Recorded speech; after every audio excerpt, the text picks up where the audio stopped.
вот прям слышно клацанье. Не так, чтобы очень, но вот слышно.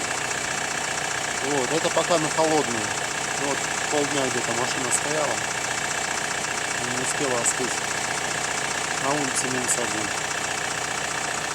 Сейчас я немножко прокачусь, разогрею двигатель до рабочих температур. И этот звук выйдет наружу как есть.